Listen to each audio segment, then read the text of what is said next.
بەڵێ زۆر سپاس بۆ هاتنتان دیارە لێرەوە سەری ڕێز و نەوازشدا ئەنوێنین بۆ هەموو شەیدان و شەیدانی ئەنفال بە تایبەتی دیارە ئێمە وەکو چەند ڕێکخراوێک و ڕێکخراوی چیرۆکەکانی ئەنفال لە شاری سلێمانی ئەمڕۆ بە باشمانزانی کە ئەمڕۆ ساتە وەختێکی کەمیش بێت و بە ئامادەبوانێکی کەمیش بێت لە حزوری شەیدانی ئەنفالا ساتێک بۆستین بە هاوکاری میدیاکارانی کەناڵەکانی سلێمانی سوپاسانەکەین بەخێر بێن دیارە ئێمە وەکو ڕێکخراوی چیرۆکەکانی ئەنفال چەند داواکاریەکمان هەیە کە ئەمڕۆ لەم لێدوانە ڕۆژنامەوانیە ئەیخینە ڕووی بۆ بەڕێستان لە یادی 33 ساڵەی تاوانی ئەنفال داوا دەکەین ئەو تۆمەتبارانەی ناویان لە دادگای باڵای تاوانەکانی تۆمەت هاتووە بدرێنە دادگا دوو لیستی تۆمەتبارانی جینۆسایدی گەلی کورد بدرێتە پۆلیسی نێودەوڵەتی ئەنتەرپۆل بۆ ئەوەی هەڵهاتووەکان لە دەرەوەی وڵات دادگایی بکرێن سەردانی لەسەر پێداچوونەوەی ورد بکرێ بۆ دۆسەی دادگای تاوانی ئەنفال پێویستە تاوانبارانی ئەنفال لە دام و دەستگاکانی حکومەتی هەرێم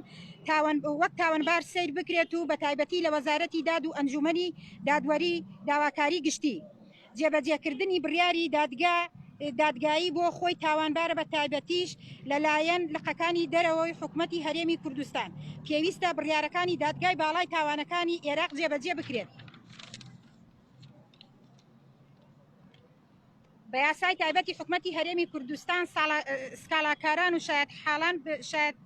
شایەتەکان بپارێزرێت هاوکات چاودێری وردی تۆمەتباران بکرێت و تا ئەو کاتەی لە بەردەم دادگا ئامادە دەبن پارتە سیاسیەکانی ئەستۆپاکی خۆیان لە بوونی تۆمەتباران لە ڕیزەکان ڕابگەێنن داکۆچیکردن لە هەرێم لە هەر یەکێک لەوانەی ناویان وەک تۆمەتبار هاتووە لە دادگای باڵای تاوانەکان هاتووە و وێڕای ئازاری کەسوکاری قوربانیان بۆ خۆشی تاوانە هاوکات نکۆڵیکردن لە تاوانی جینۆساید پێویستە بە یاسا ئەو کەسانە لە هەر پۆستێکدا بن سزا بدرێن پێویستە سەرۆکی کۆماری عێراق بە ناوی دەوڵەتی عێراقەوە داوای لێبوردن لە سەرجەم قوربانیانی کوردستان و عێراق بکات موچەی بنەماڵەی قوربانیان لە جینۆساید و زیندانیان و پێشمەرگە دێرینەکان بکرێت ستانداردێک بۆ موچەی باڵای هەرێمی کوردستان بۆ ئەوەی ڕێز لە قوربانیان و تێکۆشەران بگیرێت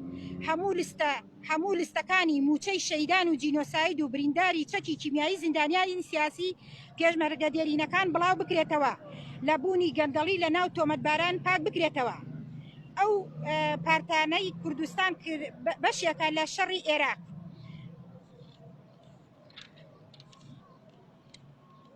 لە کۆتاییدا بەهۆی لاواز و ستەمی دەرەوەی کوردستان و وەزارەتی دادی ئەنجومەنی دادوەری داواکاری گشتی و کۆنتڕۆڵکردنی لەلایەن ئەو پارتانەیە لەلایەن داڵبەدارانی تاوەتبارانی کوردستان بۆتە بەهشتی ڕزگاربوونی تاوەتباران لە سزادان و لێپرسینەوە تا شانازی بە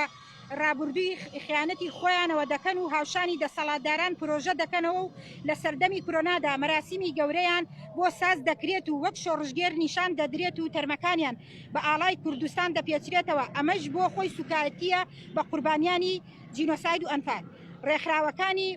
بواری ئەنفال ڕێکخراوی چیرۆکەکانی ئەنفال ڕێکخراوی کوردستان بێ جینۆساید تۆڕی هاوپەیمانی ڕێکخراوی کوردستانەکان بۆ دادگای تاوانی نێودەوڵەتی تۆڕی ئایکان ڕێکخراوی قەدەغەکردنی چەکی کیمیایی دەستان خۆش بێ